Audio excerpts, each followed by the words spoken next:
Now, after you have learned various tools and various options in the Layer Properties Manager and the layer, there are certain additional tools that I want to discuss with you that are present in the Layers panel. So if you look into over here, there are some additional tools that are there here. So the first tool is if you look into it, that's called the lay off. So this tool, if you select it, this tool, or you can write lay off in the command. So if you select any object, for example, I select this object, the layers corresponding to this object will be off. So it will say is current. Do you want to turn it off? Because it is a current layer, it is asking you this command. So you say yes, and the layer will be off. Similarly, if you want the layer to be on, all the layers that are switched off will be on by the command called lay on. You can write lay on or use this tool as the layer on. So see, and then you have this option called isolate. So isolate layers, the command is lay iso, or you can basically use it from here. So if you select it, it means that if you select this object belongs to the wall layer, only the wall layer will be visible in the screen and the other layers will be off. So if you do the unisolation, then again it will restore to the current or the position. I mean, all the objects will be visible. Similarly, if you go for a freeze option, let's say now that because the current layer is wall, it cannot be frozen. Let's say I select this object, the layer corresponding to this object will be frozen. For example, here you can see that this is in the slab layer is frozen. So if you want to thaw it, it will be, so you select thaw all layers. Similarly, if you want to lock the layers layer that is belonging to this object, so the layer corresponding to this object will be locked. Similarly, you can do an unlock option, select it, the layer will be unlocked. The next option is make current. For example, if you select this and if you select this object, this layer will be made current. Similarly, if you want to select this object, the layer corresponding to this object will become current.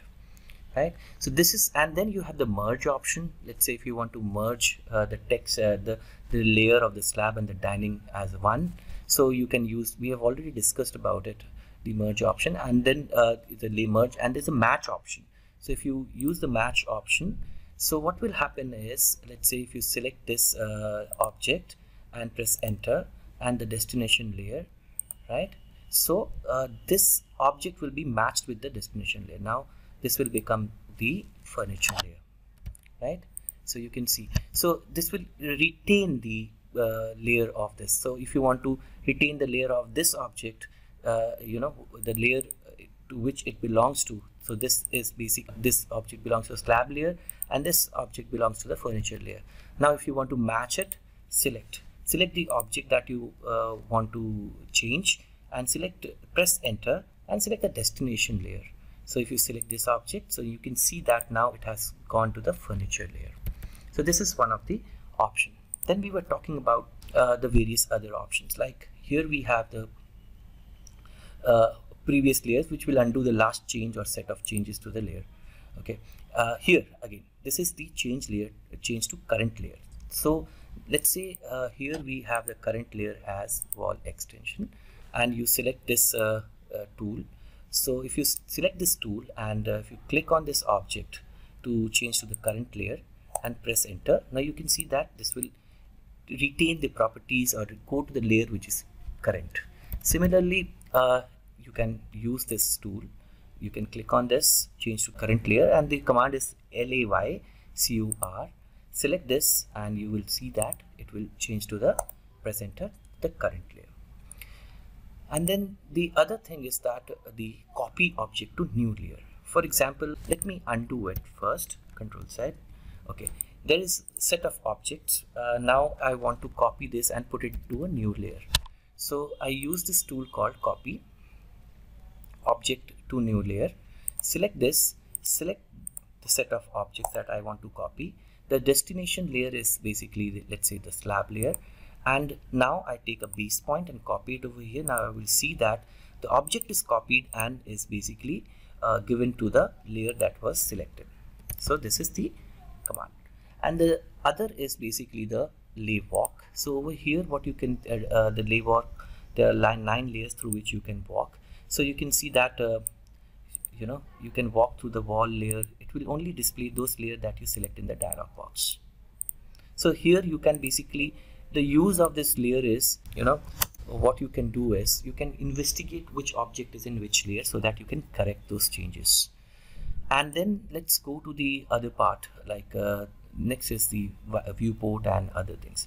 So if you want to delete, here we have this command called merge. We already have discussed about it. If you want to delete, let's say if I want to delete all the objects in this layer wall, or if I select this object, what will happen?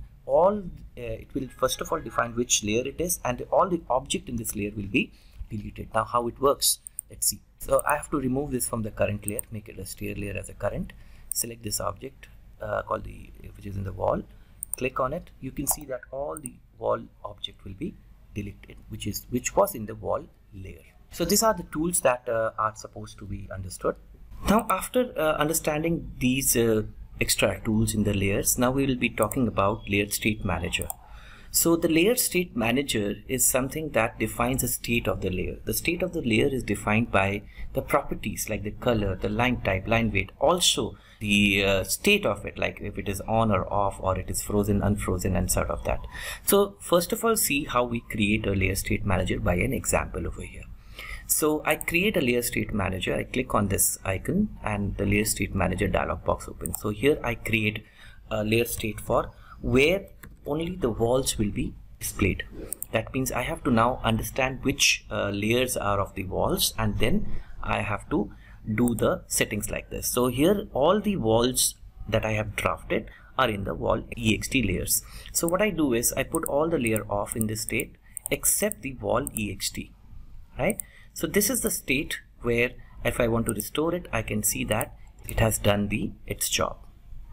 Similarly, if I want to create another state which is basically walls and dimensions, right?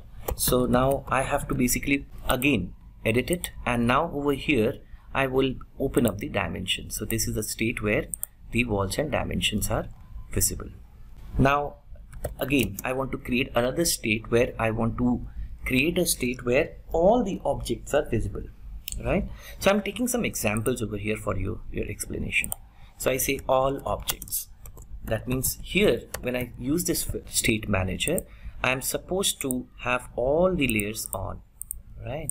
So I put all the layers on. So restore. So now I have got 3 states. Wall, so you can restore it, right? Only the walls is visible. Wall and dimension, you can restore it. So walls and dimensions are visible. Then you can basically have all objects, you can restore it. You see all the objects are visible. So this is how you create different kind of layer state manager. Let me give you another example over here. So we have taken the on off as one of the state. Now I want to change, I want to have different colors in the states. Like for example, I want to give different color to the wall layer and have a different state of it. So I create a wall, let's say blue wall. So this is where I'm just tweaking it and editing it. I want to have all the layers on here, but the color of the wall, that is red, I want to put it as blue. So save it and restore it. Now you can see this is another state. So now here while in your project you will be having different states like the all objects, you can restore it. Now you can have, it's just like playing a slideshows where you have different options that you have created in the state manager, right? So this is so I go with the all object with the restoring the actual settings. After the state manager, there are certain things like the group filters and property filters. What does the group basically do? Let me stretch it to the point, right? So how do I create a group? So let's say I create a group here, and what is a group you will see now. Let's say I create a group of walls and doors. So go to the all option and drag the door layer to this walls and doors, drag the wall layer to this walls and doors. Now you find that these two are grouped under a name called walls and doors. Now once it is grouped, you can control both of them together. Like you can put them together off, you can put them together on, you can lock them together, you can unlock them together. So it's a very handy option where you can use this group. So what I have done is I have basically dragged the layer into the group and made it one. And the other way of creating the filter is the properties filter. So here the properties filter says that you have a filter which is, let's say I created as walls and doors. Now here basically I want to create a layer filter in which I want to add only the walls and the doors by the virtue of its property. So which property? So first I will have the wall. In the first there are certain, you can see the number over here, these are codings. So I say I want to select only the walls. So let's say if I don't select it, so I will select the wall in the filter by the name, let's say wall over here, and the door by the color 102. So I write over here, let's say wall, so star mark, so it comes over here. Next line I say okay, select all the layers which are having this name wall, and also in this layer filter select the object layer with the color 102. Now you can see both of them are here. So now this is again a filter that is created for walls and doors. So again you can basically put them on, it's already on, you can basically do it off. Operations are same for both of them, the creation methods are different. Hope you have enjoyed this session, and in the next session we will be talking about various other methods of creation like the grips and the arrays, and going forward with the session 5. Thank you so much.